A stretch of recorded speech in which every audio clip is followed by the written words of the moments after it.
Kung naghahanap ka ng affordable at near RFO house, yung malapit ng malipatan na bahay dito sa Nuvali, you might consider this simple and beautiful house behind me. And good news po guys, kasi po we are now offering a double discount for this house.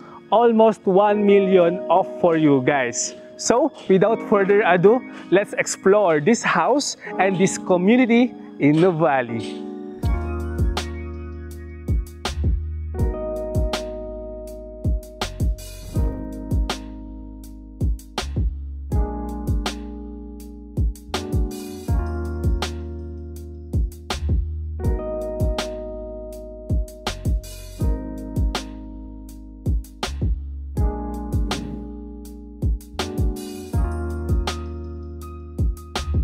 Hello guys, good morning sa inyong lahat and especially sa mga OFW clients natin dyan in USA, Canada, Australia, Europe, and in UAE. Good day po sa inyong lahat. By the way, this is Renz Pagiligan, the Estate Savvy, your newly promoted Senior Property Specialist. Yan po guys, no, to the next level na po tayo. Opo, kaka-promote ko lang po as a Senior Property Specialist. By the way guys, ako po ay lubos na nagpapasalamat sa mga naging clients ko po na nagtiwala po sa akin. Hindi ko po ito makakamit kung hindi rin po dahil sa inyo. So, I am thankful po sa inyo, my dear clients. So, for today's vlog guys, no, I will show you naman po na one of the houses na we offer dito sa Nuvali. So, ano ba ang advantages ng pag-purchase nitong bahay na ito? Number one, this is more affordable compared sa ibang houses na ino-offer din namin dito. Number two, near RFO kasi the completion date of this community is next year na, on 2026. And number three, this house offers no spot down payment. So before po tayo mag-house tour or pasukin itong bahay, let me share you first the details po ng community na ito. Southdale Settings Nuvali is one of the pre-selling communities dito po sa Nuvali. Pero ito na po yung next na matuturn over because as I have said earlier, the completion date of this community is next year na po on 2026. This community is located in Nuvali South kung saan po located yung mga communities natin dito sa Nuvali. For the tour po or drive tour kung paano ba pumunta dito sa Southdale Settings Nuvali, from the Nuvali North or Nuvali proper up to here, I will attach po yung aking recent Nuvali estate tour sa ating description. Guys, this video also features all the establishments, the ongoing and future developments dito po sa Nuvali. Also, finisure ko rin po dito kung bakit sobrang gandang mag-invest dito sa Nuvali. So, better to watch it. The elevation of this community starts from 172 to 202 meters above sea level. So, sa taas po ng elevation natin, hindi po natin magiging problema ang baha or flood po dito. So, sa mga nag-worry po dyan, kung baka yung community natin is bahain, syempre, sino ba naman ang gusto na mag-invest ng property sa bahain na area? Ito po, worry-free po tayo sa flood. Also, sa taas ng elevation po natin, magkakaroon po tayo ng magagandang views of nature. Laguna de Bay, Mount Makiling, and Tagaytay Ridge. The size of this community is 20 hectares with 1 hectare amenity spaces. Yes po, meron po tayong amenities and those are clubhouse, multipurpose hall, indoor gym, adult and kiddie pool, basketball court, play park, and landscape park kung saan po tayo pwedeng mag-picnic. So, that's it for the details of our community Southdale Settings Nuvali. So tara, pasukin na po natin itong ating community. So, this is our main gate and of course, meron pong guards dito. Sila po yung nag-check ng mga entries and exits po dito sa ating community. And also, if makikita nyo po guys, meron po tayong mga open parks dyan. Ilalandscape po ito ni Ayala prior to the completion date of this community. So a few steps po away from the main gate, makikita na rin po natin yung ating mga model houses. And konting-konti na lang po away from the main gate, sobrang lapit lang, ito po yung ating clubhouse. So this is the house I was talking about earlier.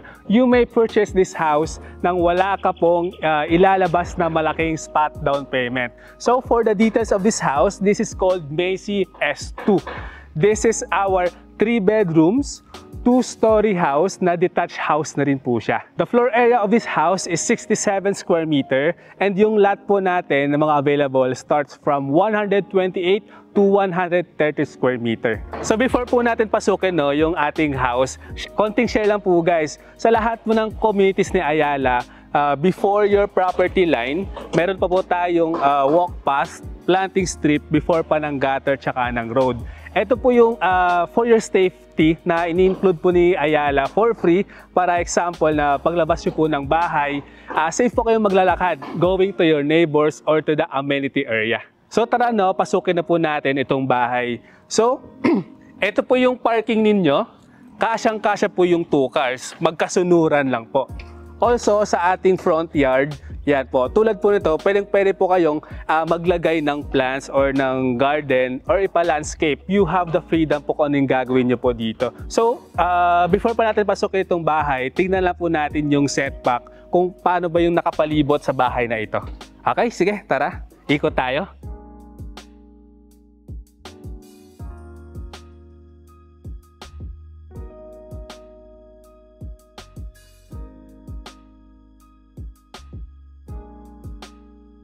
So tara, naikot na po natin yung ating bahay. Pasok na po tayo sa loob po.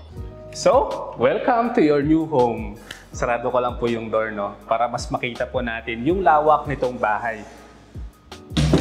So, eto po yung kinagandahan ng layout po nito ng bahay natin because this is open concept. Kumbaga po, wala po tayong divisions dito. Malaya po kayong makakapag-design sa loob po ng bahay ninyo. Also guys, kung ano po yung makikita niyo po sa bahay na to, this is our deliverable house.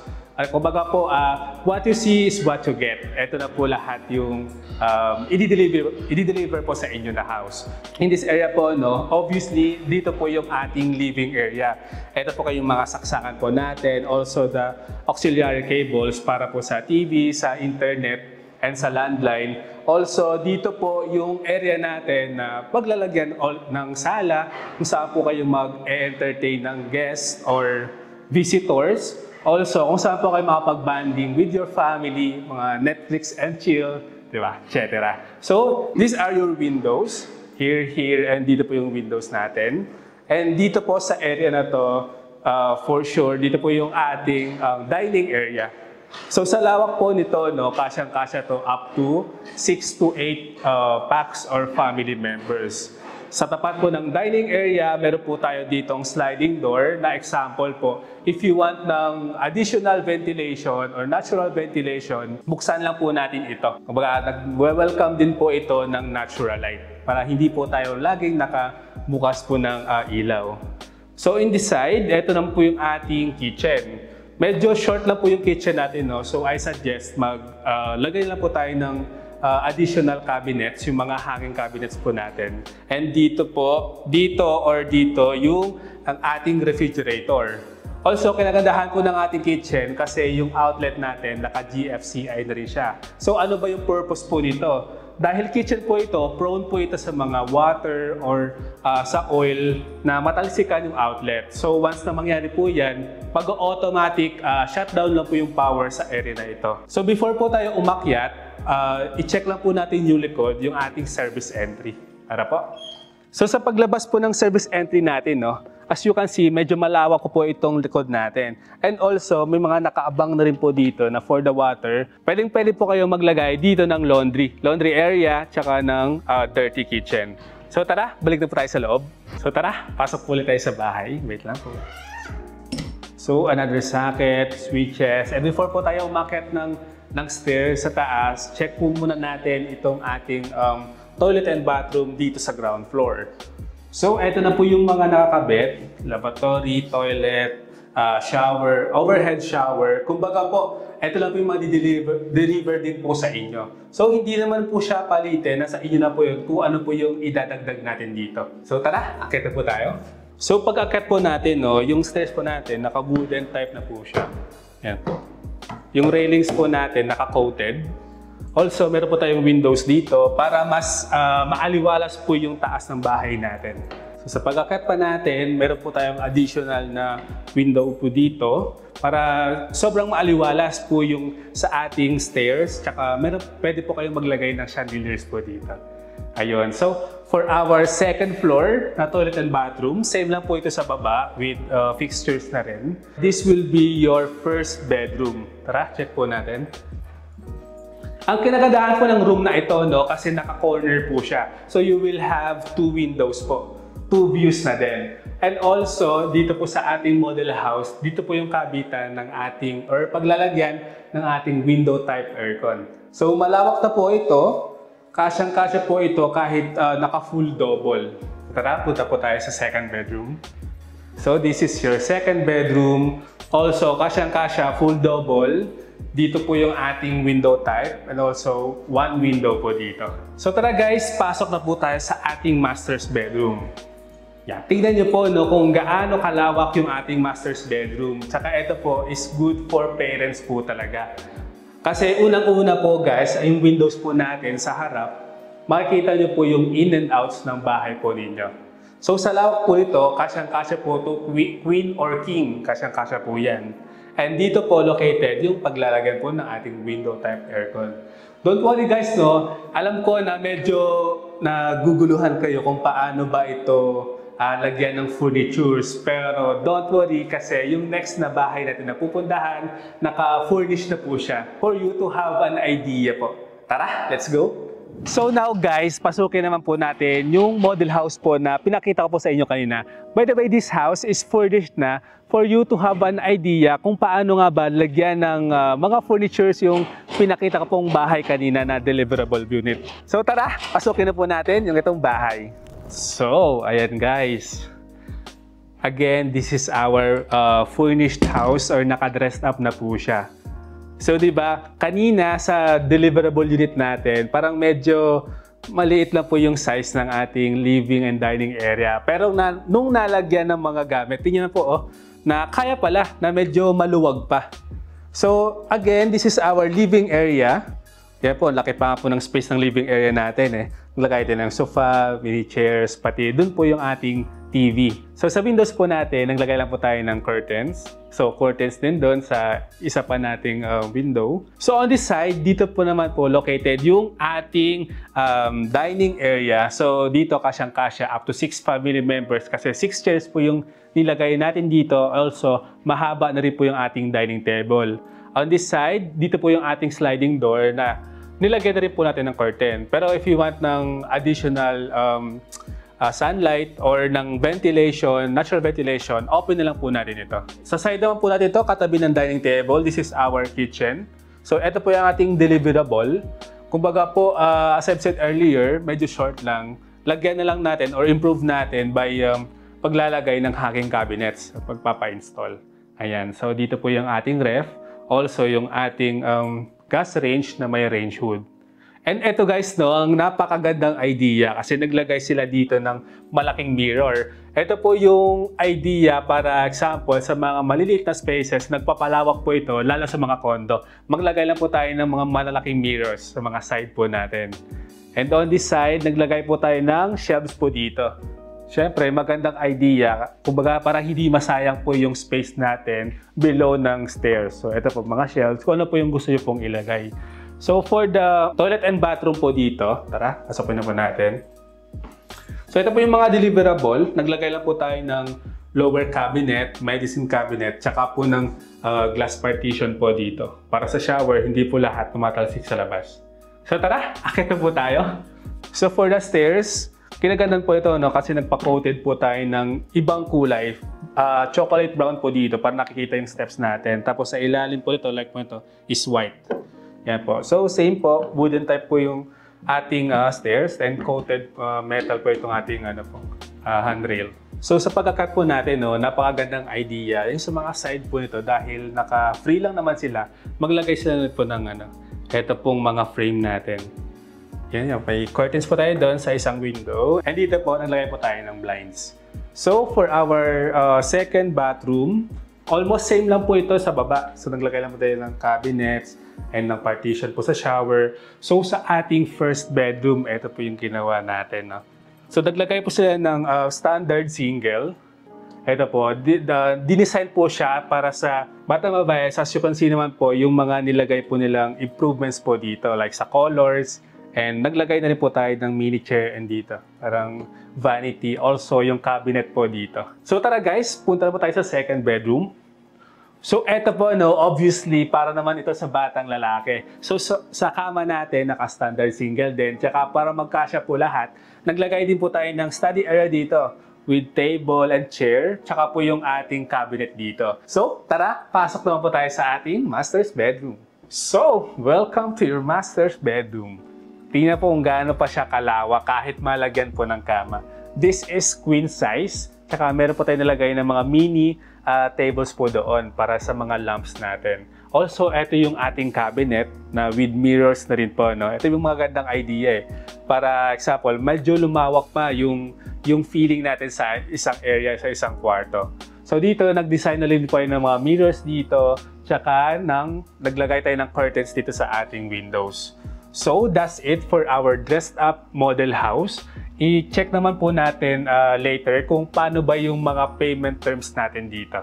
So, that's it for our house tour po guys. No? I do hope na na-consider nyo po itong house na ito, lalo na if you are looking for a more affordable house and yung near RFO na dito sa Nuvali. By the way, the starting price of this house is 10 million. Pero hindi nyo naman po ito babayaran po ng buo guys. But if you are willing to pay it in cash or yung whole 10 million, may malaking discount naman po kayo from the company po.